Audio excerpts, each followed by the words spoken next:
كشفت دجى بجماله حسنت جميع خصاله صلوا عليه নবী মোর পরশুনি নবী মোর দো জাহানের ধনী নবী নাম জপে যেজন সেই তো দো জাহানের ধনী নবী মোর পরশুনি নবী মোর সোনার খনি নবী নাম জপে যেজন সেই তো দো জাহানের ধনী بلغ العلا بكماله كشف الدجى بجماله حسنت جميع خصاله صلوا عليه وآله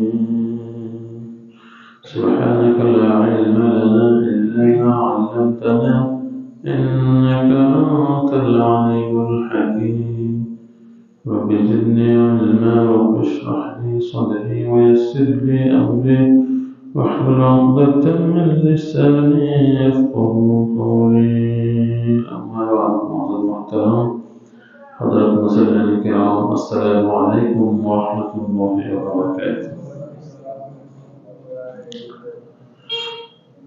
সর্বপ্রথম অসংখ্য ঘন্টার শুকরিয়া আদায় করছে সেই মহান জাতি পাকের যিনি আমাদেরকে এই শীতকালের এই দিনে এই টর্মিটার মধ্যে জুমার দিনে নির্দিষ্ট সময়ে তারই পবিত্র ঘর জান্নাতুল টুকরা মসজিদে যিনি কিছু আলোচনা করার এবং শোনার তৌফিক দান করেছেন এজন্য আমরা সমস্যায় কালিমাতুশ শুকর আদায় করছি আলহামদুলিল্লাহ দুরূদ ও সালাম প্রেরণ করছি সাইয়্যিদুল মুরসালিন রাহমাতুল লিল আলামিন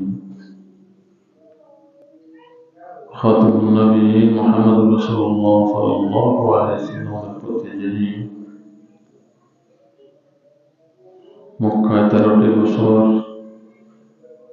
অবর্ণনীয় দুঃখ কষ্ট সহ্য করে মদিনায় একটি ইসলামী রাষ্ট্র প্রতিষ্ঠা করেছেন এবং উম্মতদেরকে একটি মডেল রেখে গেছেন যাতে উম্মতরা তার অনুকরণে ইসলামী রাষ্ট্র প্রতিষ্ঠা করে দুনিয়া শান্তি এবং পরকালে মুক্তি অর্জন করতে পারে।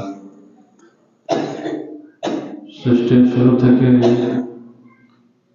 এ পর্যন্ত যে সমস্ত মুজাহিদ শহীদগণ তাদের জীবন দিয়ে গেছেন আল্লাহর জমিন আল্লাহর দ্বীন প্রতিষ্ঠার জন্য তাদের শাহাদাতের সর্বোচ্চ মর্যাদা আল্লাহ রাব্বুল আলামিনের দরবারে কামনা করছি। সম্মানিত হাজিরিন, আল্লাহ রাব্বুল আলামিন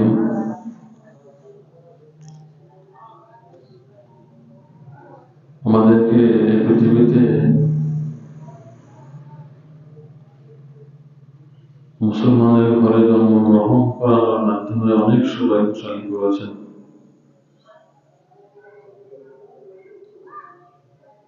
এখন এই ইসলাম আল্লাহ রাব্বুল আলামিন আমাদেরকে অনেক দয়া করে অনেক মায়া করে দিয়েছেন। ইসলামের প্রতি আমাদের ভালোবাসা আমাদের আন্তরিকতা থাকতে হবে। মুহাম্মদুর রাসূলুল্লাহ সাল্লাল্লাহু আলাইহি ওয়াসাল্লাম ইসলামের যে প্রচার কার্য তাগুতের সকল বাধাকে উপেক্ষা করে তিনি প্রচার কার্য অব্যাহত রেখেছেন। আল্লাহ রাব্বুল আলামিন তাকে বলেছেন ফাসদা বিমা তুমার, আপনি প্রচার করুন, আপনার উপরে যা অবতীর্ণ করা হয়েছে আপনি সেটা প্রচার করুন। ওয়া'আলামিল মুশরিকিন, এবং মুশরিকদের টিটকারি, মুশরিকদের বিভিন্ন খারাপ মন্তব্য এগুলিকে আপনি উপেক্ষা করুন। এগুলির প্রতি কর্ণপাত করবেন না। কর্ণপাত না করে আপনি ইসলামের প্রচার কার্য আপনি অব্যাহত রাখুন। একদিন সফলতা আসবে ইনশাআল্লাহ। আল্লাহ রাব্বুল আলামিন কাফের মুশরিকদের সেই উপহাস দুনিয়ার জীবনে তারা যেভাবে মুমিনদেরকে উপহাস করছে, আল্লাহর জমিনে আল্লাহ দিন প্রতিষ্ঠার জন্য যারা চেষ্টা করছে তাদেরকে উপহাস করছে, ঠাট্টা করছে, বিদ্রোহ করছে, এমনিভাবে পরকালেও তারা উপহাসের শিকার হবে। শুধু অপেক্ষার পালা। আল্লাহ রাব্বুল আলামিন সে কথাই সূরা হাদীদের 12 নম্বর আয়াতে বলছেন। গত জুমাতেও বেশ আলোচনা করেছি, তবে পরিপূর্ণ হয়নি, একটা অংশ রয়ে গেছে, সেজন্য শুরু থেকে আমি শুরু করছি। আল্লাহ রাব্বুল আলামিন বলছেন, يوم ترى المؤمنين والمؤمنات يسعى نورهم بين أيديهم وبأيمانهم।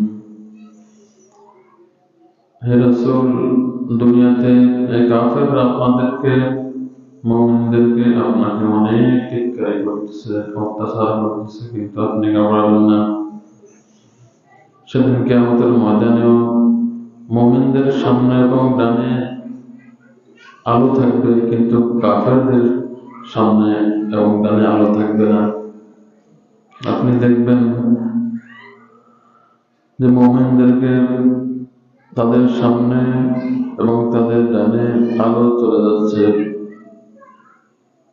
বুশরাকুমুল ইয়াওমা, এবং মুমিনদেরকে বলা হবে তোমাদের জন্য আজকে সুসংবাদ, এমন জান্নাতের তাজরি মিন তাহতিহাল আনহার, যে জান্নাতের নিচ দিয়ে নহরসমূহ প্রবাহিত হচ্ছে, দুধের নহর, মধুর নহর, শরাবের নহর, সকল উপকারী নহরগুলি প্রবাহিত হচ্ছে।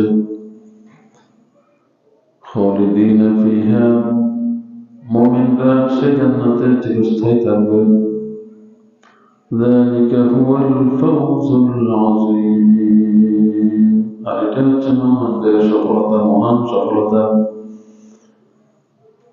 আর সেদিন মুমিনদের এ সকল নাজ নিয়ামত এবং তাদের অন্ধকারে পথ চলা, নূর যে সাথে নিয়ে পথ চলাটা দেখে মুনাফিকরা বলতে থাকবে, يوم يقول المنافقون والمنافقات للذين آمنوا إيماনদারদেরকে মুনাফিকরা বলতে থাকবে, انظرونا نقتبس من نوركم, একটু অপেক্ষা করো আমাদের জন্য, আমরা তোমাদের নূর থেকে, আলো থেকে কিছু আলো নিব। তখন সেদিন মুনাফিকদেরকে বলা হবে, তোমরা তোমাদের পিছনে ফিরে যাও, তোমরা দুনিয়াতে ফিরে যাও। সেদিন মুনাফিকরা দুনিয়া আর ফিরে আসতে পারবে না, কারণ একবার মৃত্যু হয়ে গেলে দ্বিতীয়বার কিন্তু সেই আলামে বরসাত থেকে এই পৃথিবীতে আর আসা যায় না। এজন্য মৃত্যু আসার পূর্বেই আমাদেরকে পরকালের সামান জোগাড় করতে হবে।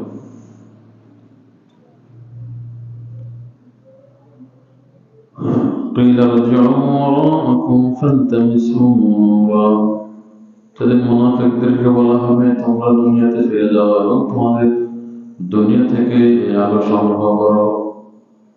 এই আলো এখান থেকে সংগ্রহ করা যায় না, এই আলোর উৎস হচ্ছে দুনিয়া, দুনিয়ার নেকামল। দুনিয়ার নেকামলের মাধ্যমে আমরা আলো সংগ্রহ করে আজকে সে আলো দিয়ে চলতেছি, কিন্তু তোমরা দুনিয়াতে নেকামল করো নাই, ইমানদারদেরকে টিটকারি করছো, নিজেরা তো করোই নাই, আরো টিটকারি করছো, আজকে তোমাদের জন্য কোনো আলো নাই। فَضْرِبْ بَيْنَهُمْ بِسُورٍ لَهُ بَابٌ। যখন মুনাফিকরা মুমিনদেরকে বিরক্ত করতে থাকবে, আলো নেওয়ার জন্য ডিস্টার্ব করতে থাকবে পথ চলার মধ্যে, তখন মুমিন এবং মুনাফিক উভয়ের মাঝে পর্দা দিয়ে দেওয়া হবে, একটা পর্দা দেওয়া হবে। সেই পর্দা হচ্ছে বাতিনুহু ফীহি রাহমাহ ওয়া যাহিরুহু মিন কিবালিল আযাব। পর্দার বাহির অংশে হচ্ছে শাস্তি, আযাব, আর ভিতরের অংশ হচ্ছে রহমত। এটার উদাহরণ দিলে আপনারা বুঝতে পারবেন যে গরমকালে যখন কোনো রুম এর মধ্যে এসি চালানো হয়, তখন রুমের ভিতরে ঠান্ডা থাকে, আর বাইরে একই সময় বাইরে কিন্তু প্রচন্ড গরম, প্রচন্ড তাপে বাহিরের মানুষগুলি ঘর্মাক্ত হচ্ছে, কিন্তু যারা এসিতে আছে তারা এসির শীতলতায় তারা আনন্দ করছে এবং আরাম পাচ্ছে। এমনিভাবে কিয়ামতের ময়দানেও মুমিনরা থাকবে রহমতের ভিতরে, আর কাফিররা মুনাফিকরা শাস্তির মধ্যে থাকবে। আল্লাহ রাব্বুল আলামিন আমাদেরকে শিখিয়েছেন যে আল্লাহ রাব্বুল আলামিন তিনি হচ্ছেন রহমান এবং রহিম, যেটা বিসমিল্লাহর মধ্যে রয়েছে, বিসমিল্লাহির রহমানির রহিম। এখানে রহমান আর রহমানু লিদ-দুনিয়া ওয়া রহিমু লিল-আখিরাহ। তিনি রহমান হচ্ছেন দুনিয়ার জন্য, দুনিয়ায় তার দয়া সবার প্রতি সমান থাকবে। যে বেনামাজি তার ক্ষেতেও কিন্তু ফসল হবে, যে নামাজি তার ক্ষেতেও হবে, যে বেনামাজি তার জমিনেও বৃষ্টি পড়বে, যে নামাজি তার জমিনেও বৃষ্টি পড়বে। দুনিয়ার রহমতটা হচ্ছে আমভাবে আল্লাহ রাব্বুল আলামিন এটা ব্যবস্থা করেছেন, কিন্তু পরকালের যে দয়া এটা কিন্তু শুধু মুমিনদের জন্য খাস, যেহেতু সেই জগৎটা হচ্ছে পুরস্কার প্রাপ্তির জগৎ। দুনিয়ায় আমরা যে পরীক্ষা দিচ্ছি, আমাদের এই দুনিয়ার জীবনের এই পরীক্ষার শেষে পরকাল হচ্ছে রেজাল্ট পাওয়ার সময়। এই জন্য সেখানে আল্লাহ রাব্বুল আলামিন হচ্ছেন রহিম, সেখানে রহমতটা শুধু ডেফিনেটলি কয়েকজন যারা নেক বান্দা হবে তাদের জন্য, কিন্তু কাফের মুশরিক মুনাফিকদের জন্য সেখানে আযাব থাকবে। এখানে আয়াতে পরামর্শ বলা হচ্ছে ينادونهم ألم نكن معكم قالوا بلى ولكنكم فتنتم أنفسكم ينادونهم। তখন এই মুনাফিকরা মুমিনদেরকে পর্দার অভ্যাস থেকে ডাকতে থাকবে, যখন পর্দা পড়ে যাবে আলাম নাকুন মাআকুম, মুনাফিকরা বলতে থাকবে আমরা কি তোমাদের সাথে ছিলাম না দুনিয়াতে, আমরা কি তোমাদের সাথে একই বাজারে বাজার করি নাই, একই মসজিদে গিয়েছি কিন্তু মুনাফিকি করছি, এটাই আমাদের অপরাধ।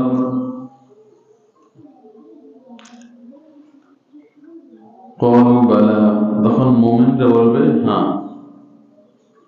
আমরা তোমাদেরকে চিনি, কিন্তু তোমরা দুনিয়া থেকে সে আলোটা নিয়ে আসো নাই। ওয়ালাকিন্নাকুম ফাতানতুম আনফুসাকুম, কিন্তু তোমরা তোমাদের নিজেদেরকে বিপদে ফেলেছো। দুনিয়াতে তোমাদেরকে দিন কায়েমের কথা বলা হতো, আহ্বান করা হতো আল্লাহর জমিনে আল্লাহর দিন প্রতিষ্ঠার জন্য। আল্লাহর বান্দারা দাঁড়িয়ে আহ্বান করেছে, কিন্তু তুমি শোনো নাই, তুমি চলেছো বেনামাজির সাথে, তুমি চলেছ বেরোজগারির সাথে, তুমি চলেছ যারা ক্লিনশেপ করে চলে নাই, দেখে না রাসূলের সুন্নতের প্রতি তার অনুসরণ নাই, ওই সমস্ত লোকদেরকে নেতা বানাইয়া এখন পরকালে আসছো আলো নেওয়ার জন্য। তখন মুমিনরা এভাবে তাদেরকে উত্তর দেবে, তোমরাই তোমাদেরকে বিপদে ফেলেছ, তোমাদের কাছে আল্লাহ রাব্বুল আলামিনের পক্ষ থেকে হেদায়েত এসেছিল, দায়ীরা তোমাদেরকে বলেছিল তোমরা শোনো নাই, তোমরা আল্লাহর আইনের পক্ষে ভোট দেও নাই, তোমরা আল্লাহর কোরআনের বিরুদ্ধে ভোট দিছ, যাতে কোরআনের বিরুদ্ধে আইন তৈরি করা যায় সংসদে, তোমরা সেই ব্যবস্থা করছ। সুতরাং আজকে তোমাদের পরিণতির জন্য তোমরাই দায়ী। ওয়াতারাব্বাসতুম, এবং তোমরা অপেক্ষা করছো, অপেক্ষা করে দেখি না কি হয়, তোমরা অপেক্ষা করছো, দাওয়াত দেওয়ার সাথে সাথে তোমরা গ্রহণ করো নাই। ওয়ারতাবতুম ওয়া গাররাতকুমুল আমানি, এবং তোমরা প্রতারিত হয়েছ, তোমাদের দুনিয়ায় যে আকাঙ্ক্ষা, যে উম্নিয়া, যে আমানি ছিল, যে আকাঙ্ক্ষা ছিল দুনিয়ায় আমি এত কোটি টাকার মালিক হব, চুরিদারি করি, রাজনীতি করি, মানুষের টিয়া চুরি করি, জনগণের বাজার টাইলে ঋণ চুরি করি, কোটি কোটি টিয়ার মালিক হয়ে যায়, আর নেতার লগে ফাতি নেতারাও ভাগ পাইব। এ ধরনের অবৈধ আশা আকাঙ্ক্ষার প্রতি তোমরা মত্ত ছিলেন, তাই আজকে আখিরাতে তোমাদের এই অবস্থা। হাত্তা জাআ আমরুল্লাহ, হঠাৎ করে তোমাদের মৃত্যু চলে আসলো, আল্লাহর সে আদেশ। ইযা জাআ আজালুকুম লা ইস্তাখিরুনা সাআতান ওয়া লা ইস্তাকদিমুন, যখন মৃত্যুর সময় এসে যায় এক সেকেন্ড এদিক সেদিক করা হয় না। মৃত্যুর সময় এবং মৃত্যুর স্থান নির্ধারিত, সেটা একমাত্র আল্লাহ রাব্বুল আলামিনই জানেন। ওয়াগররাকুম বিল্লাহিল গরুর, এবং তোমরা আল্লাহর সাথে প্রতারণা করেছ। মুমিনরা সেদিন মুনাফিকদের বলতে থাকবে, তোমরা আল্লাহর সাথে প্রতারণা করেছ, যে আল্লাহ রাব্বুল আলামিন তোমাদেরকে এত সুন্দর করে, এত সুন্দর অবয়বে আশরাফুল মাখলুকাত করে সৃষ্টি করেছেন, তোমাদেরকে শিকারকুল বানাতে পারতেন, সে আল্লাহর আইনের তোমরা বিরোধিতা করছো, কোরআনের বিরুদ্ধে তোমরা ভোট দিছ, কোরআন প্রতিষ্ঠা চাও নাই। আজকে তোমাদের এই দুরবস্থার জন্য তোমরাই দায়ী, আমাদের কোনো দোষ নাই। তখন মুনাফিকরা আফসোস করতে থাকবে। আল্লামা জাহিদ কাউসারী রহমতুল্লাহ আলাইহি তার মাকালাতুল কাউসারীতে একটি বিধান, একটি শরীয়তের একটি মাসলা উল্লেখ করেছেন। তিনি মাসলাটা বলছেন যে হুকমু মুহাওয়ালাতি ফাসলুদ্দীন আনিদ দাওলাতি হারাম, রাষ্ট্র থেকে ধর্মকে আলাদা করে দেয়া এটা হচ্ছে হারাম, আর যারা এই কাজ করবে তারা মুরতাকিবে কাবীরা, কবিরা গুনাহ করছে, তারা ইসলামের বিরোধিতা করছে, কোরআনের বিরোধিতা করছে, এটা হচ্ছে হারাম। সুতরাং এ ধরনের কাজে, হারাম কাজে লিপ্ত থেকে পরবর্তীতে আল্লাহ রাব্বুল আলামিনের রহমতের আশা করা, এটা নিজের সাথেই প্রতারণা, নিজের উপর নিজে জুলুম করা। আমরা আল্লাহর কাছে দোয়া করব, রব্বানা যালামনা আনফুসানা ওয়া ইন লাম তাগফির লানা ওয়া তারহামনা লানাকুনান্না মিনাল খাসিরিন। সবসময় আল্লাহ রহমত চাইবো, আল্লাহর কাছে হেদায়েত চাইবো, সবসময় চাইবো যে আল্লাহ রাব্বুল আলামিন যাতে আমাদেরকে হেদায়েত দান করে, হেদায়েতের পথে অবিচল অটল রাখেন। যেহেতু আল্লাহ রাব্বুল আলামিন তার হাবিবকে বলেছেন, হে রাসূল, ইন্নাকা লা তাহদি মান আহবাবতা ওয়ালাকিন্নাল্লাহা ইয়াহদি মান ইয়াশা। হে রাসূল, আপনি যাকে ইচ্ছা হেদায়েত দিতে পারবেন না, কিন্তু আল্লাহ রাব্বুল আলামিন যাকে চান তাকে তিনি হেদায়েতের এই নিয়ামতে সম্মানিত করতে পারবেন। আমাদের এই বাংলাদেশে জুলাই আগস্টে যে বিপ্লব হয়ে গেল, আবু সাঈদ মুগ্ধরা যে জীবন দিয়েছে, এটা তারা জুলুমের বিরুদ্ধে, জুলুমকে অবসান করার জন্য, অন্যায়ের বিরুদ্ধে তারা প্রতিবাদ করতে গিয়ে তারা শাহাদাত বরণ করেছে।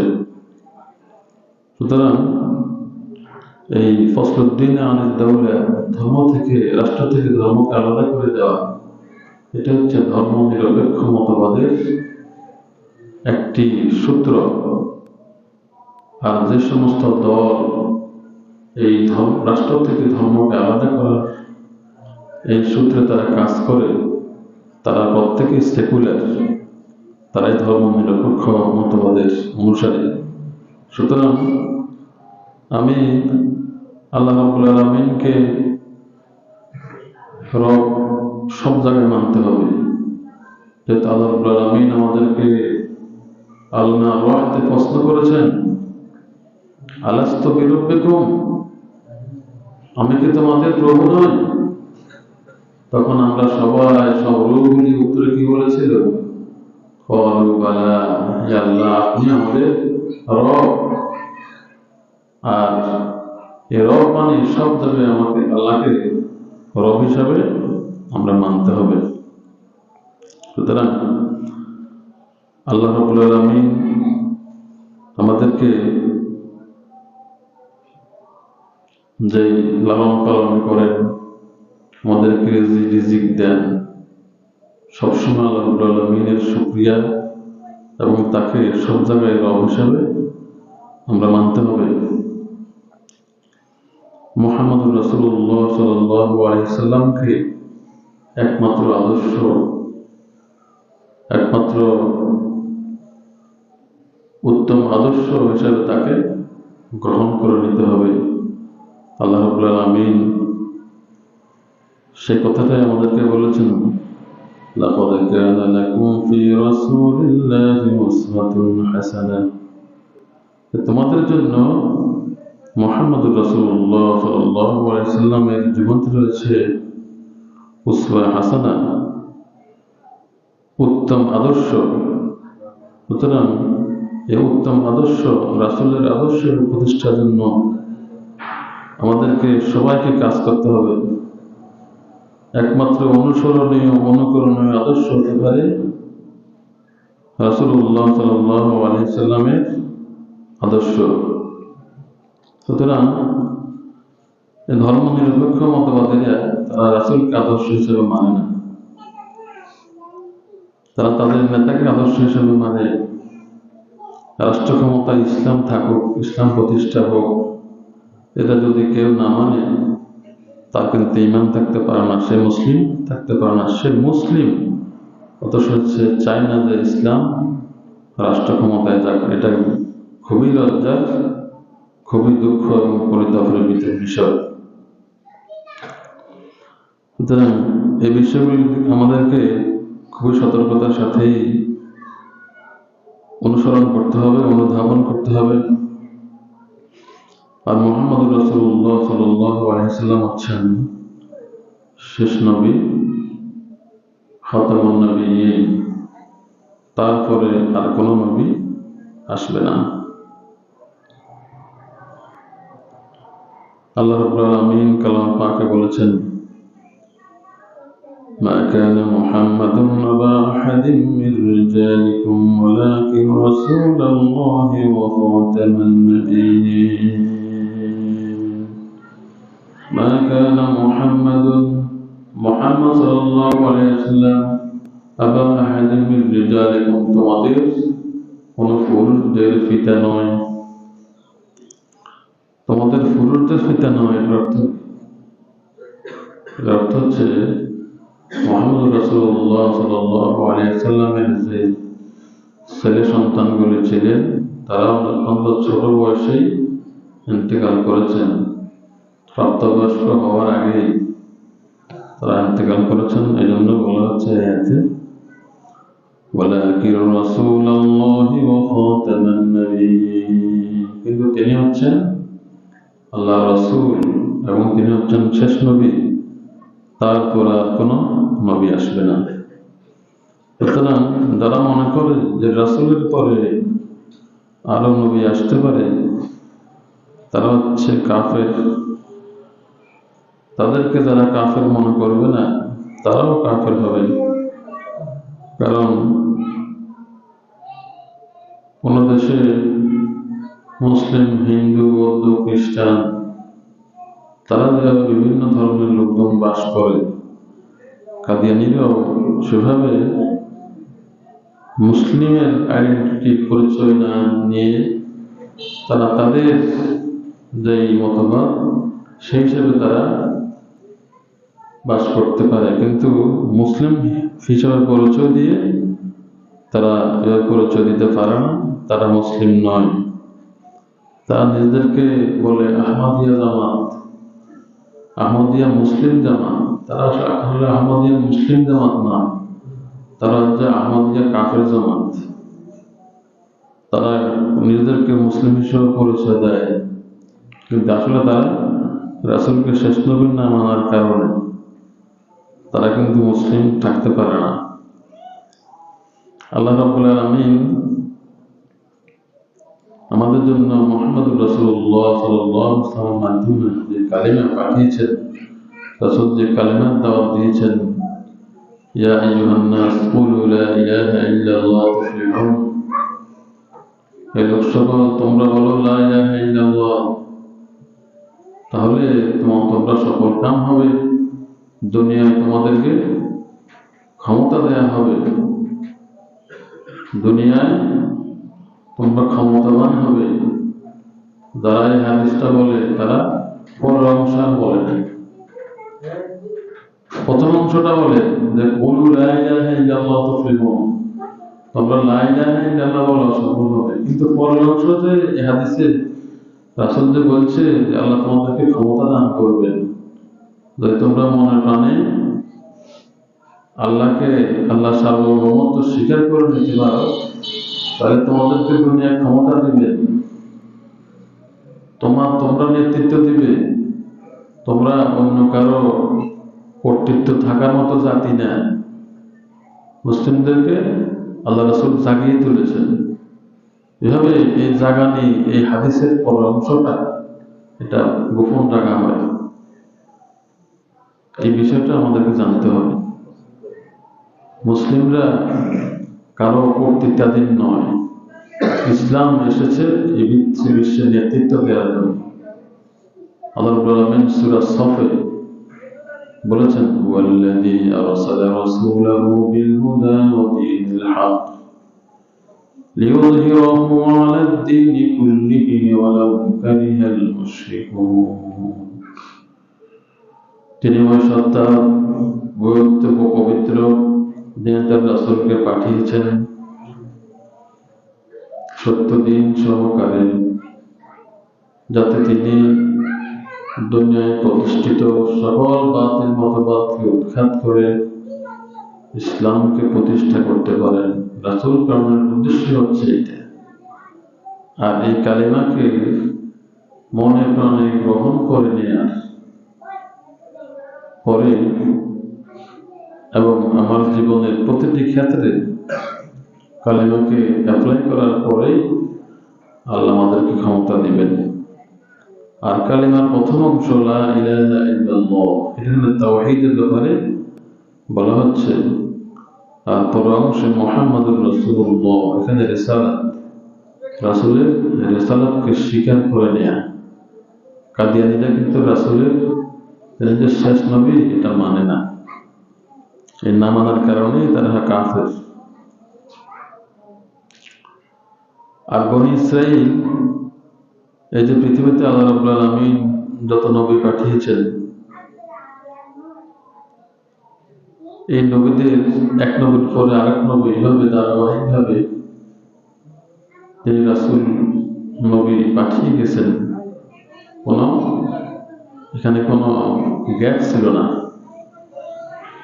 আল্লাহ রাব্বুল আলামিন কালামে পাকে সেটাই বলছেন, ওমা কুন্না মুআযযিবিনা হাত্তা নাবআসা রাসূলা, আমি তাদেরকে রাসূল প্রেরণ ছাড়া শাস্তি দিব না। আমার দ্বীন সম্পর্কে তাদেরকে প্রথমে দাওয়াত দেওয়া হবে, সতর্ক করা হবে, এরপরে যদি তারা সেটাকে গ্রহণ না করে এরপরে শাস্তির ব্যবস্থা। আল্লাহ রাব্বুল আলামিন তার এই ধারাবাহিকতা তিনি রক্ষা করেছেন সৃষ্টির শুরু থেকে। আজকেও যদি আমরা আল্লাহর জমিনে আল্লাহর দ্বীন প্রতিষ্ঠার জন্য নিজেরা কাজ না করি, কোরআনের বিরুদ্ধে আমরা দাঁড়াই, কোরআনের বিপক্ষে ভোট দিই, তাহলে আল্লাহ আমাদেরকে শাস্তি দিবেন। যে নিয়ম আল্লাহ আগদলি জারি রাখছেন, কত বড় বড় শক্তিশালী জাতিদেরকে আল্লাহ রাব্বুল আলামিন ধ্বংস করে দিয়েছে। সামুদ জাতি, আদ জাতি, কত উন্নত টেকনোলজি তাদের কাছে ছিল, সবকিছু আল্লাহ রাব্বুল আলামিন মুহূর্তের মাঝে ধ্বংস করে দিয়েছেন। যারা পাহাড় কেটে, বড় বড় পাহাড় কেটে তারা ঘরবাড়ি তৈরি করত, নিখুঁতভাবে তাদেরকে ধ্বংস করে দিয়েছেন। এই যে পিরামিড তৈরি করা হয়েছে, পৃথিবীর সবটা এক আশ্চর্য, কত বিশাল বিশাল পাথরকে একটার উপরে একটা কিভাবে তারা স্থাপন করেছে, এ ধরনের প্রযুক্তি তাদের কাছে ছিল। অনেক তথ্য প্রযুক্তি থাকার পরেও যখন আল্লাহ রাব্বুল আলামিনের আইনের বিরুদ্ধে তারা চলে গেছে, তখনই তাদেরকে আযাব দিয়ে নিচ্ছিন্ন করে দেওয়া হয়েছে, তাদেরকে পৃথিবীতে রাখা হয়নি। এমনকি তাদেরকে ঘৃণা করে মানুষ স্মরণ করবে কিয়ামত পর্যন্ত। এই ফেরাউনের জাতি ঘৃণিত। এমনি আল্লাহ রাব্বুল আলামিন রাসূলদেরকে পাঠিয়েছেন ধারাবাহিকভাবে। কানাত বানু ইসরাঈল তাসুসুহুমুল আম্বিয়া কুল্লামা হালাকা নাবিয়্যুন খালাফাহু নাবিয়্যুন আখার। এক নবীর তিরোধানের পরে আরেক নবীকে পাঠানো হয়েছে,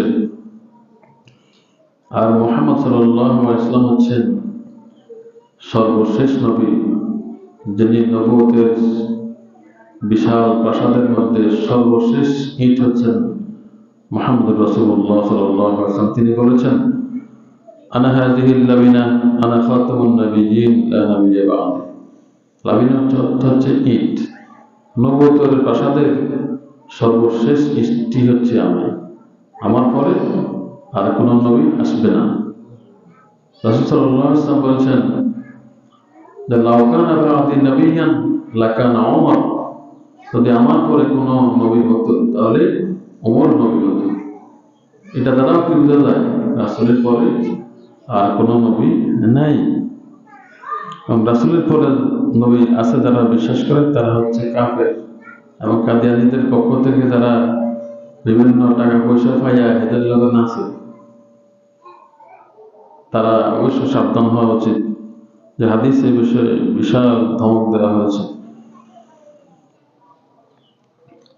এই কাদিয়ানীদের প্রধান গোলাম আহমদ কাদিয়ানী, সে তার কিতাবের মধ্যে, কিতাবের নাম হচ্ছে রুহানি খাজাইন, এই কিতাবে সে বলেছে যে আমি আদম, আমি ইব্রাহিম, আমি নূহ, আমি ঈসা, আমি মুহাম্মদ, নাউজুবিল্লাহ। এভাবে সে একবার এক নবী হয়ে গেছে।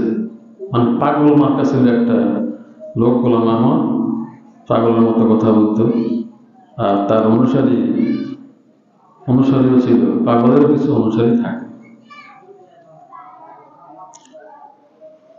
সুতরাং আমাদেরকে আমাদের আকীদা, আমাদের ঈমান হেফাজত করে এরপরে আমাদেরকে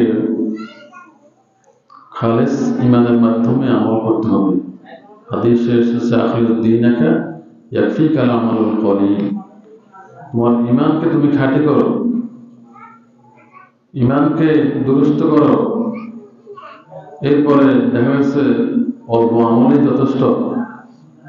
একজন সাহাবী জিহাদের ময়দানে এসেছেন, কালিমা পড়েছেন, নতুন মুসলমান।